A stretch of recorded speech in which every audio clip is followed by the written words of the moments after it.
நேற்றைய முன்தினம் காட்டிலாக்கா மந்திரியை காட்டுத்தனமாக பேசினா அப்படி தான் இருக்கும்னு நினைக்கிறேன் நான். பொன்முடி அவர்கள் ஹிந்து மதத்தில் இருக்கின்ற 2 பெரிய கிளைகள், சைவம், வைஷ்ணவம், இந்த 2ஐயும் மிக கேவலமாக அருவருக்கத்தக்க முறையில் விலை மாதர்களோடு தொடர்பு படுத்தி பேசியிருப்பது வன்மையாக கண்டிக்கத்தக்கது. நான் ஏற்கனவே நம்முடைய ஹிந்து ஆர்வலர்கள், சிவனை மகாவிஷ்ணுவை ஆராதிப்பவர்கள், அவர்கள் ஊரில் இருக்கிற ஸ்டேஷனில் பொன்முடிக்கு எதிராக கம்ப்ளைண்ட் கொடுக்க சொல்லியிருக்கேன். காரணம் என்னன்னு சொன்னால், திமுகவோட துணை பொதுச் செயலாளர் பொறுப்பிலிருந்து பொன்முடியை நீக்கி இருப்பது ஏற்புடையது அல்ல. காரணம், திமுக முதல் குடும்பத்தில் யார் வீடு கூட்டுறாங்க, யார் பாத்திரம் தேய்க்கிறாங்கன்னு முடிவு பண்ணுறதா நம்ம வேலை? அது இல்லை. அமைச்சராக இருப்பவர் கான்ஸ்டியூஷன், அரசியல் சட்டப்படி அவர் பதவி பிரமாணம் எடுத்திருக்கார். அனைத்து மக்களுக்கும் பாரபட்சம் இல்லாமல் பொதுவாக இருக்கணும் என்பது அவரிடம் எதிர்பார்க்கப்படுகிறது.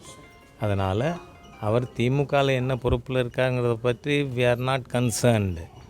அமைச்சர் பொறுப்பிலிருந்து பொன்முடி உடனடியாக டிஸ்மிஸ் செய்யப்பட வேண்டும். திமுக என்ன கோஷம் போட்டாங்க?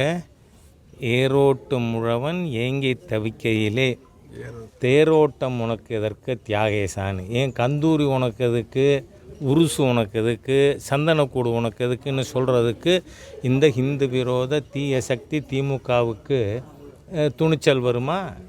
அதோடு மட்டும் இல்லை, யாரை கம்பேர் பண்ணி பேசியிருக்காப்புல அந்த இடத்துல பேசினதில்லை. ஏன்னா சட்ட அமைச்சர் ஏதோ அந்த இடத்துல அவர் திடீர்னு பேசிட்டார்னு இல்லை.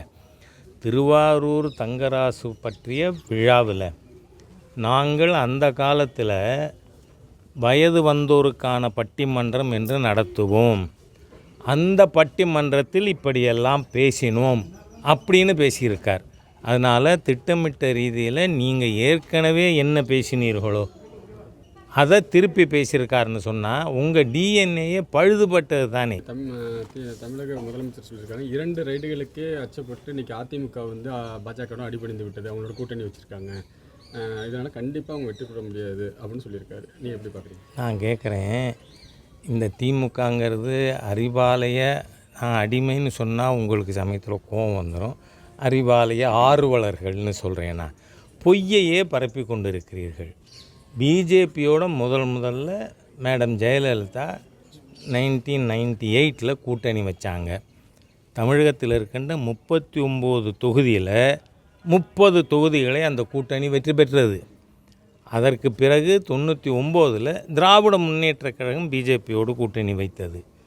அதில் 39க்கு 26 2/3 வெற்றி பெற்றது. ஆகவே மக்கள் பாரதிய ஜனதா கட்சியின் தேசிய தலைமையை எப்படி போற்றுகிறார்கள், பாராட்டுகிறார்கள்ங்கிறதுக்கு இது அடையாளம்.